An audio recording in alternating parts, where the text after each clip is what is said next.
Bueno, continuando con esta disertación sobre la querella, conforme lo regula el Código Orgánico Procesal Penal, quien les habla es el profesor Ángel Serpa Ponte, y estas disertaciones virtuales sobre derecho penal, derecho procesal penal, la pueden encontrar, como bien lo saben, en mi canal YouTube, Ángel Serpa Aponte. En la, digamos, en la, con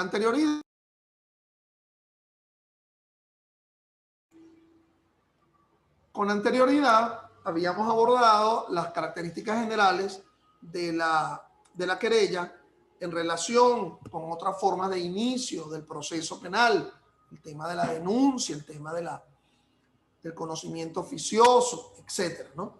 Tratemos ahora de darle una visualización un tanto normativa, es decir, cómo se ubica en el ámbito de su regulación el tema de la querella en el proceso penal venezolano. Para ello comenzamos con el artículo 274 del COP, que como se los había abordado, la persona natural o jurídica que ostente la calidad de víctima es la que puede presentar la querella. Les decía yo que ese concepto de víctima es manejada en el artículo 121 del Código Orgánico Procesal Penal, es decir, que es ofendido directamente por el delito, persona natural, persona jurídica, pero también se tolera, se permite la posibilidad de la llamada víctima secundaria, la víctima que representa los intereses de quien directamente es el ofendido directamente por el delito.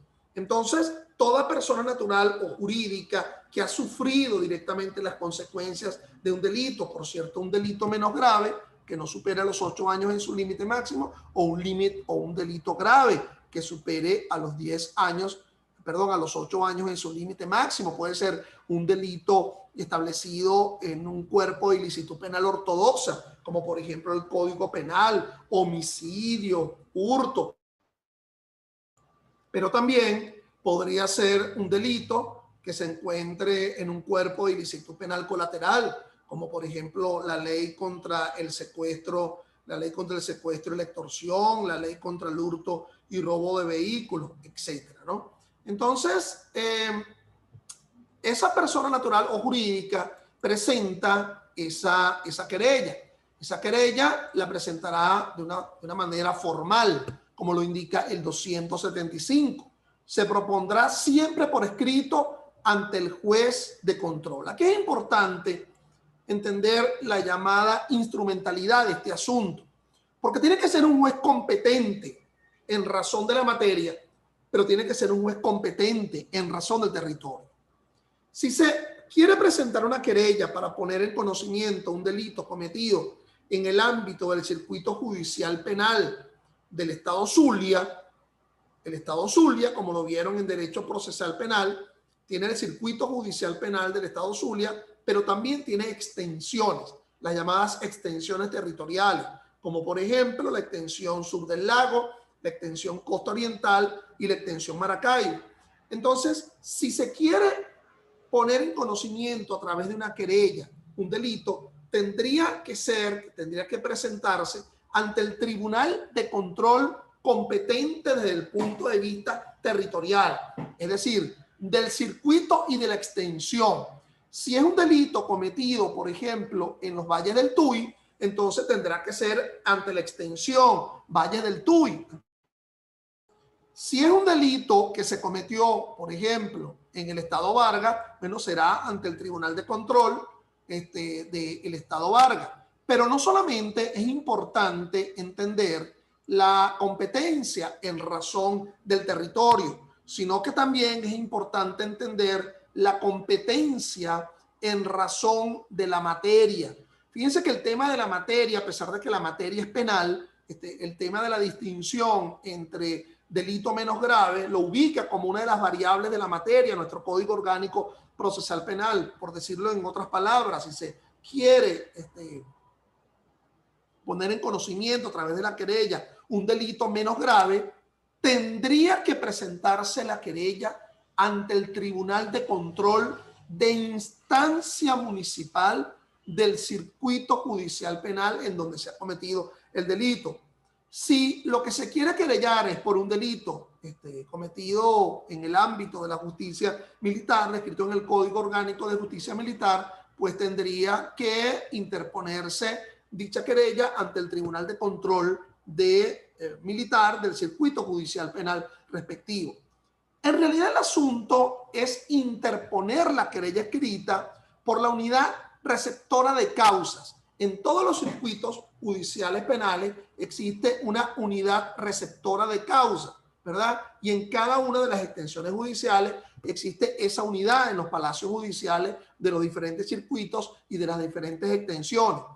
Se supone que aleatoriamente esa unidad, ¿verdad? De distribución de causa, aleatoriamente por un programa en la computadora, le asigna el conocimiento de la causa a uno de los tribunales de control que sean competentes en razón del territorio de esa extensión, de ese circuito, de esa jurisdicción. Recordemos que la jurisdicción penal se divide en jurisdicción ordinaria y en la jurisdicción especial penal. En la jurisdicción especial penal es cuando existe un fuero, lean bien mis labios, un fuero procesal. Un fuero procesal es una prerrogativa de enjuiciamiento diferenciado. Entonces, ese será el tribunal competente.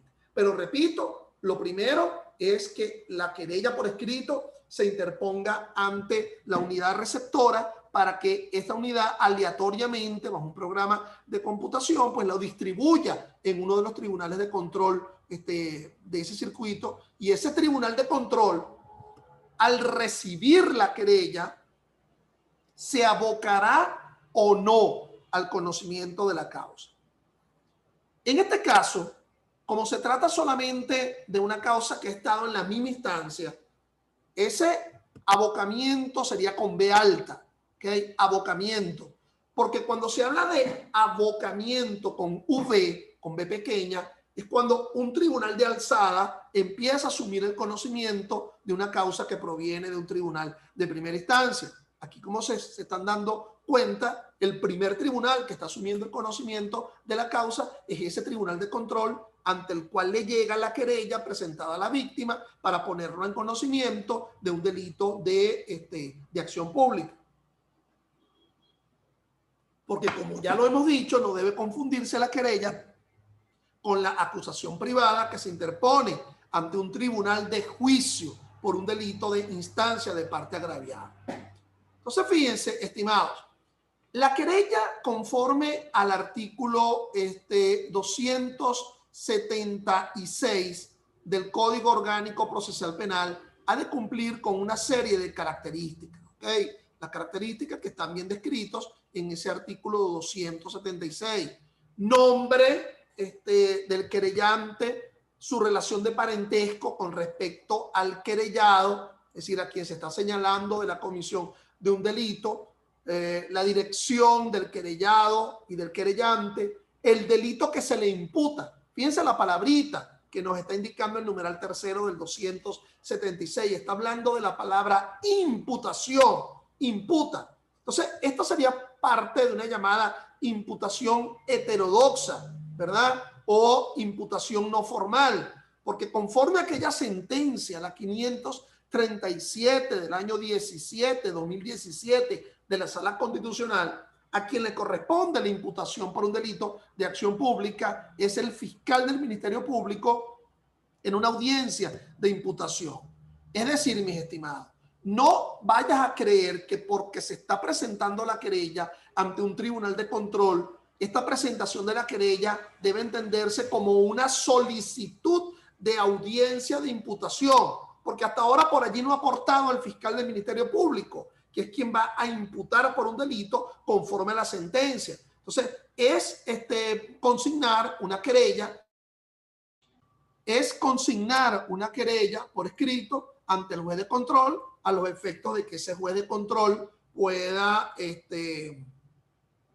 inaudita alter ampar, porque no es en audiencia, ¿ok?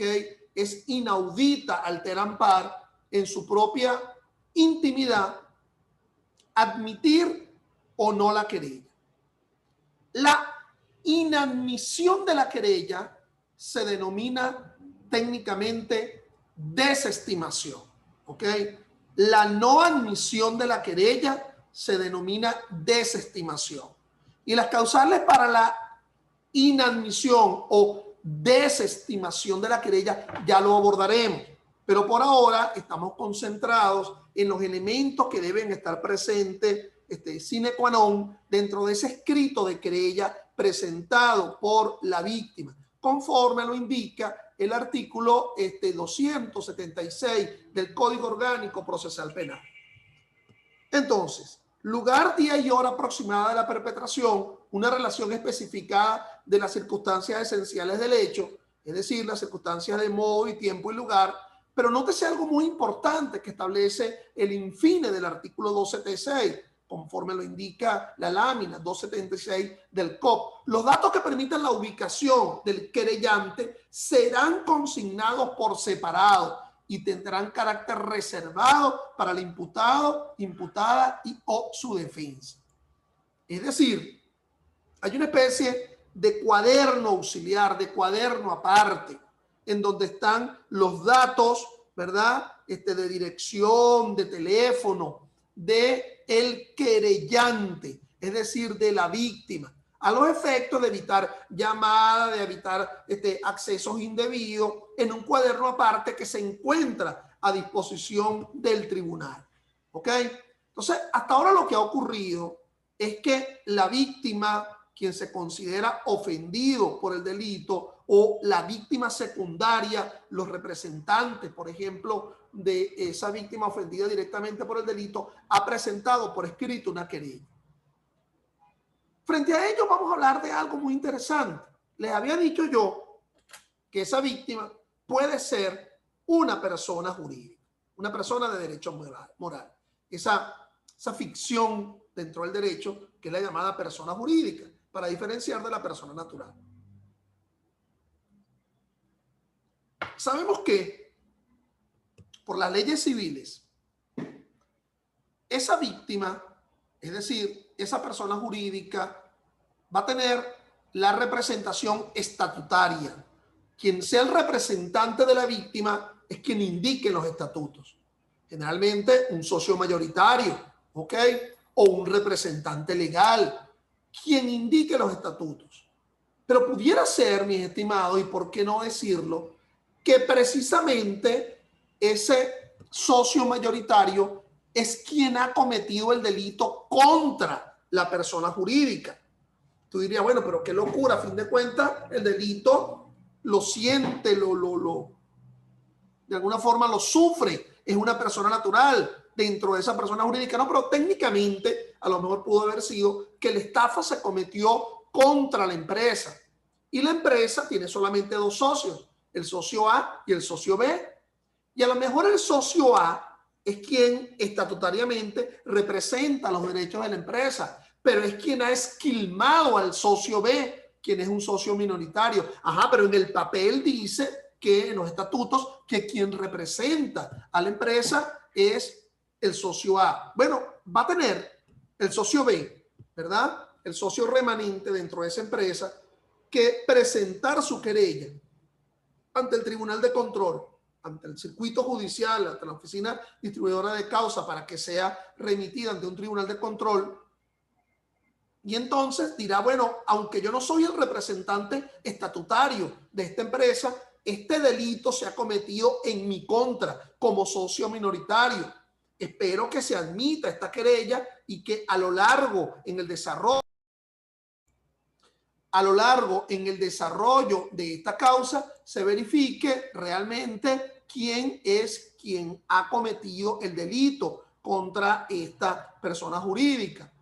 Entonces, bueno, esa presentación de la querella ante el Tribunal de Control, bueno, está regulado por el Código Orgánico Procesal Penal. Fíjense que el 277 del COP establece que el querellante podrá solicitar al fiscal la diligencia que estime necesaria para la investigación de los hechos.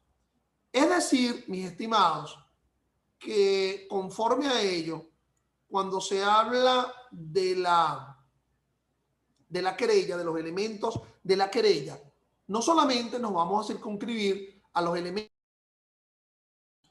Es decir, mis estimados, que cuando se habla de los elementos de la querella, no solamente nos vamos a circunscribir a los elementos que se mencionan en el artículo 276, sino que también la llamada solicitud de diligencias de investigación puede estar presente dentro de esa querella.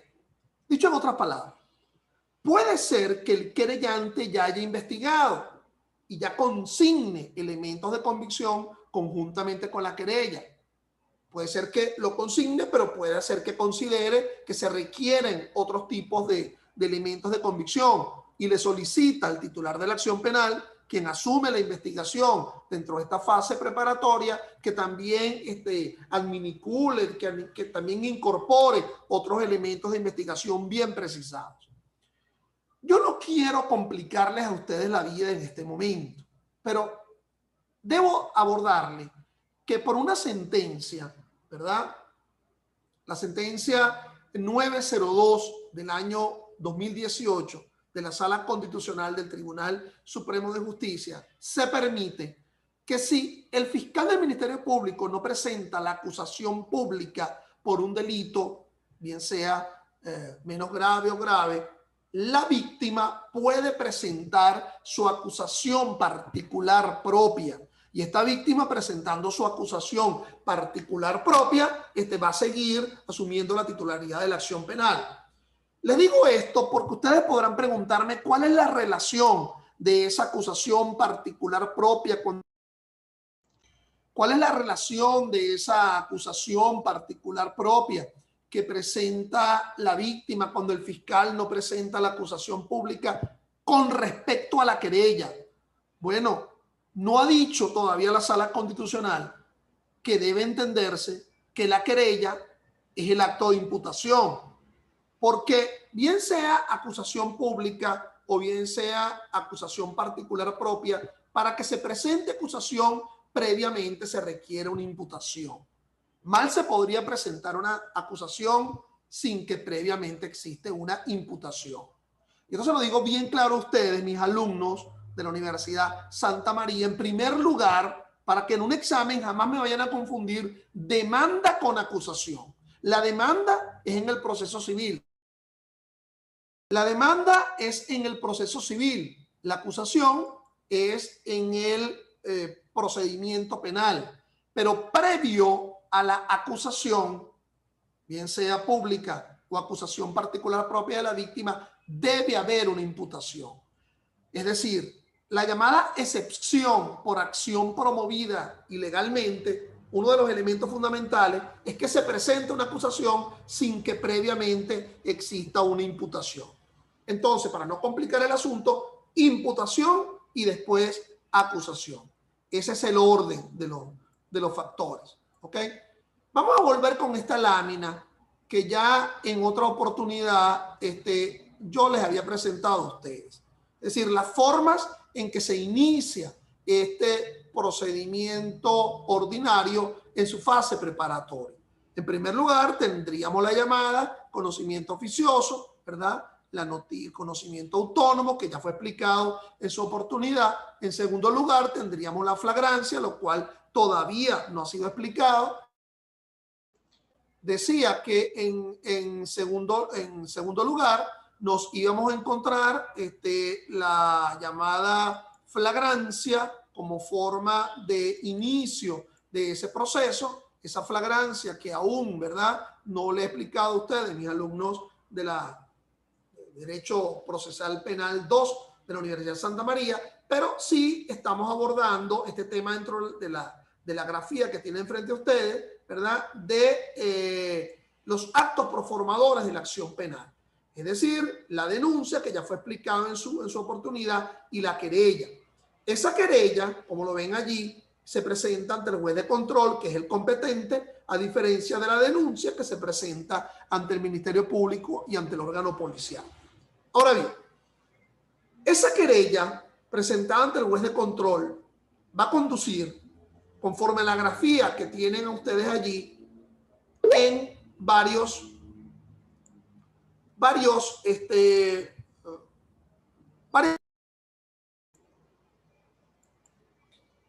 les decía yo que la presentación de la querella iba a conducir a varios efectos muy importantes. En primer lugar, la admisión. Es decir, no ha habido mayor tipo de problemas. Se considera que el delito sí es un delito de acción pública, que el delito no está prescrito, que no hay causas que invaliden la prosecución de la causa y por lo tanto se admite la querella. Pero puede ser, segunda opción, que la querella se ordene su saneamiento. Explico. Saneamiento. Es decir, la llamada corrección de la querella. Aquí estamos manifestando, el juez está encontrando, ¿verdad?, que esa querella requiere ser saneada, requiere ser corregida. ¿Ok? Es como cuando, bueno, alguien va a un hospital, a una clínica, bueno, se cura, se sanea.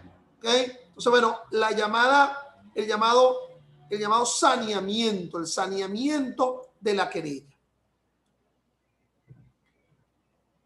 ¿Qué puede requerir ese saneamiento? Puede requerir ese saneamiento de la querella. Bueno, en muchas circunstancias, pues, no se está indicando el nombre del querellante, no se está indicando el nombre del querellado, ¿ok? No se está indicando la dirección, etcétera.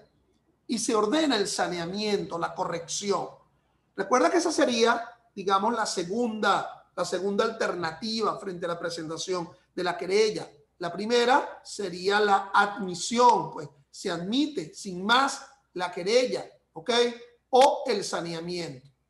Entonces, una vez que el juez dicta ese auto de mero trámite o de mera sustanciación que conduce al saneamiento de la querella, se notifica al querellante, en este caso a la víctima, para que sanee. Una vez que se verifique la efectiva notificación por el alguacil, efectivamente fue notificado el querellante sobre el saneamiento de la víctima, se dejan transcurrir 3 días hábiles. Fíjense que a pesar de que nos encontramos dentro de una fase preparatoria, el tema de la libertad, decía yo que a pesar de que nos encontramos en una fase preparatoria, y a diferencia de lo que establece, por ejemplo, el artículo 156 del Código Orgánico, que nos indica que en la fase preparatoria todos los días son hábiles, aquí debe entenderse por disposiciones del Tribunal Supremo que son los días de efectivo despacho por parte del Tribunal de Control. Es decir, los días en que efectivamente ha despachado ese Tribunal de Control, que son días hábiles, y se dejan correr esos 3 días por calendario, ¿ok? Por un calendario que se encuentra dentro del propio tribunal, donde se marca en rojo, ¿verdad?, los días que no han sido días hábiles, días de no despacho, y los que no están marcados porque fueron efectivamente días de despacho. Entonces se deja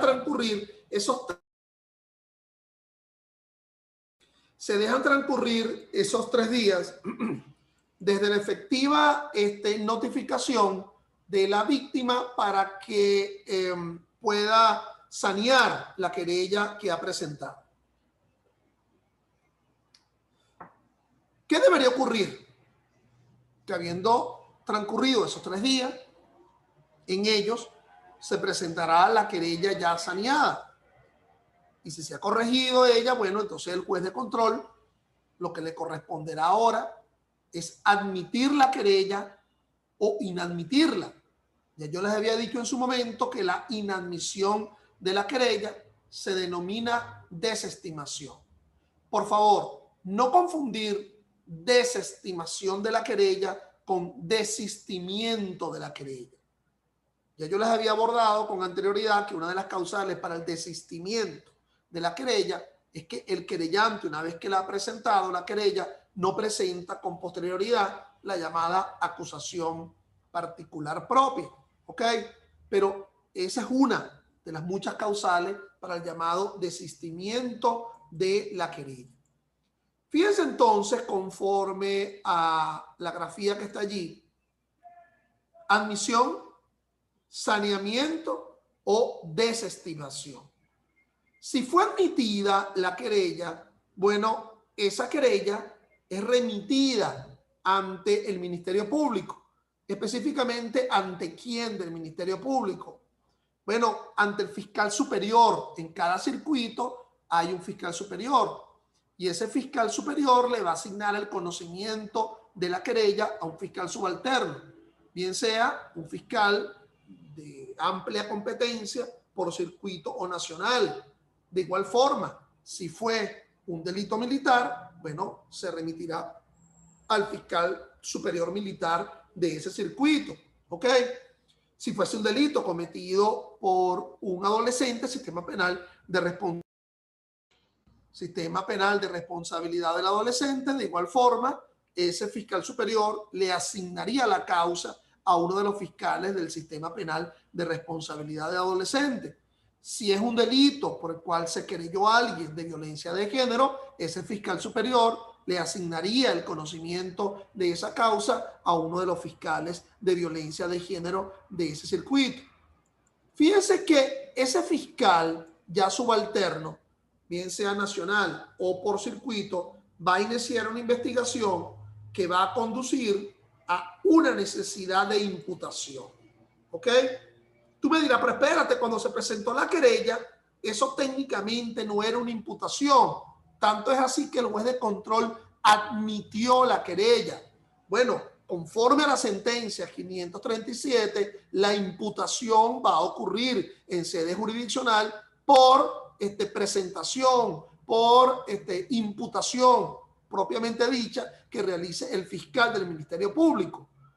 Esa audiencia de imputación en donde ese fiscal tiene la necesidad de imputar a quien previamente ha sido querellado, ¿cómo se accede a ella? Bueno, de la misma forma como le explicamos cuando hablamos del conocimiento oficioso. Pudiera ser que se solicite al juez de control la fijación de la audiencia de imputación y a las 48 horas siguientes de notificado al imputable, que sería el querellado admitido, la fijación de la audiencia de imputación, bueno, se realiza esta audiencia de imputación.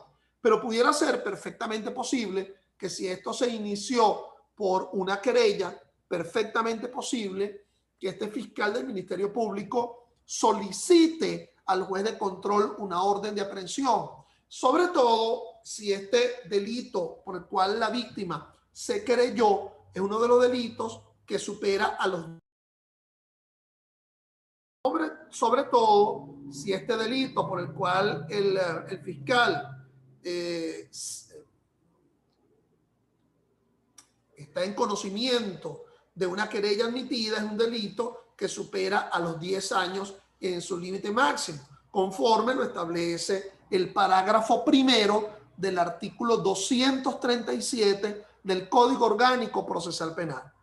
Como se han dado cuenta, la sesión de hoy ha sido muy inestable por problemas en el internet, o no sé si es que me están saboteando. Yo, como frente al saboteo, yo sigo adelante, no hay nada que me detenga, pero yo he seguido acá y yo creo que los pedazos se han venido uniendo y ustedes más o menos han seguido una orientación con respecto a esto. ¿Ok? Entonces, 2 segundos.